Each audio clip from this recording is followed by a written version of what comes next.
Welcome to ABC 10 News at 11. I'm Virginia Cha. So after more than a year, the San Diego Convention Center is reopening its doors with the first event kicking off this weekend. ABC 10 News reporter Natay Holmes joins us live from downtown. Natay, of big conventions will give our local economy a big boost. Yeah, Virginia, San Diego's tourism took a big hit during the pandemic, but they're hoping to rebound with 30 events scheduled from now through the end of the year. Now, organizers from Comic-Con, one of San Diego's biggest conventions, say they can't wait to get inside. We are more than ready to join the list of the many conventions planned for this year as we prepare to launch Comic-Con Special Edition November 26th, 27th, and 28th. It will be good to be back at our home away from home again. It was nothing but smiles and cheers as local leaders opened the doors to the San Diego Convention Center Friday morning. It's been more than a year that the building was closed due to the pandemic. 150 events had to be canceled over those months. The city lost about $2 billion in revenue.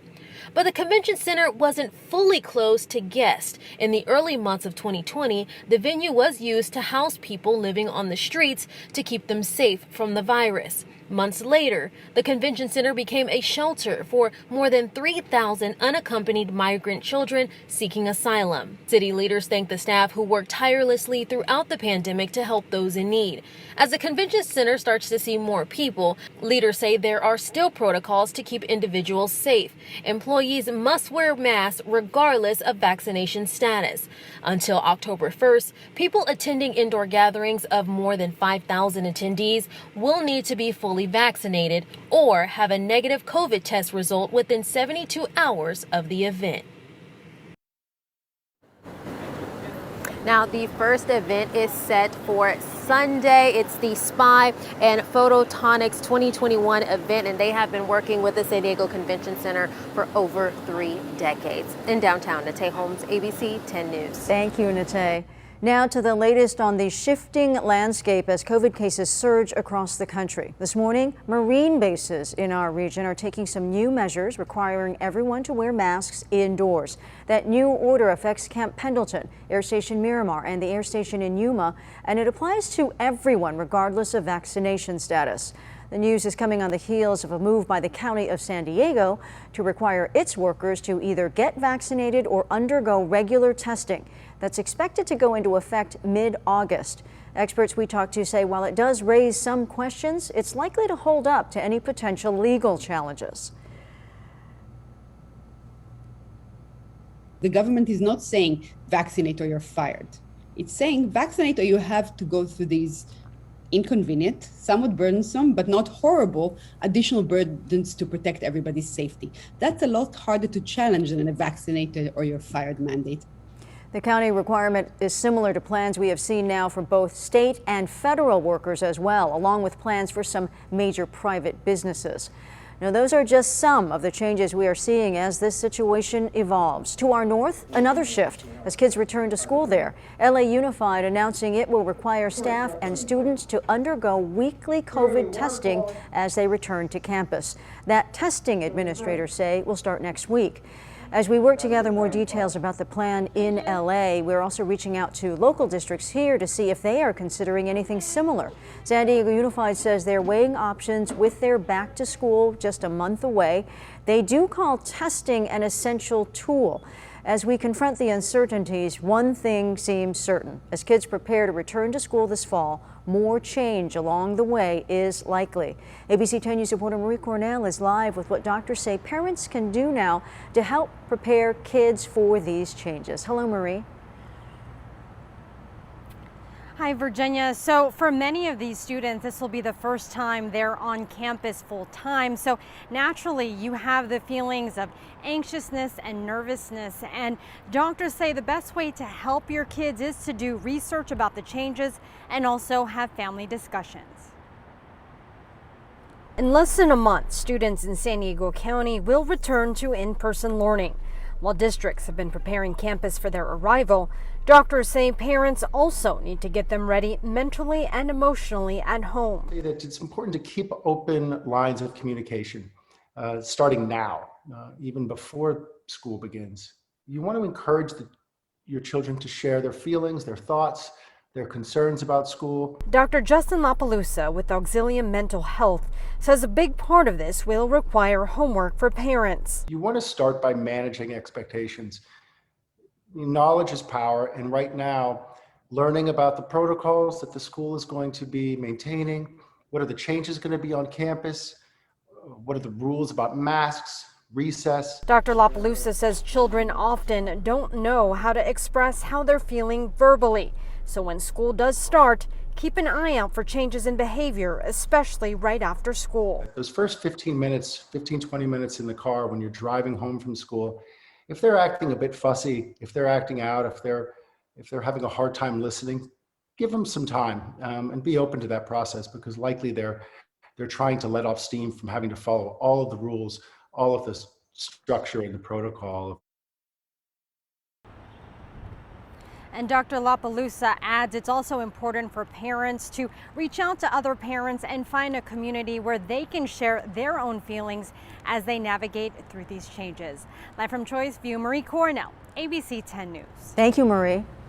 Meanwhile, this morning, some new information indicates just how serious experts believe the Delta variant is. Now, according to an internal CDC document, which has not been published, the Delta variant appears to cause more severe illness than the original virus and spreads as easily as chickenpox or the common cold. The CDC says each infected person can infect up to 8 or 9 other people. They also say vaccinated people might spread the Delta variant at the same rate as unvaccinated people, but that the vaccines still seem to reduce the risk of having severe symptoms. Today, the CDC is expected to release those new findings publicly.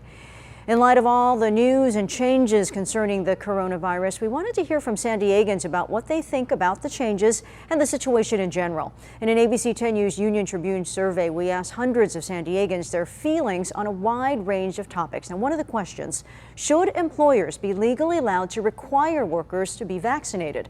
A majority of people we asked said yes. You can see that a third said no. We also asked if businesses should be allowed to refuse service based on vaccination status. Again, a majority, you can see just over 50% said yes, 35% said no. And finally, a topic we have heard a lot about, which Marie touched on a moment ago, rules in schools. Specifically, should kids not eligible to get any of the vaccines yet be required to wear masks in class? And you can see nearly 60% surveyed said yes, 32% said no, and 10% were on the fence.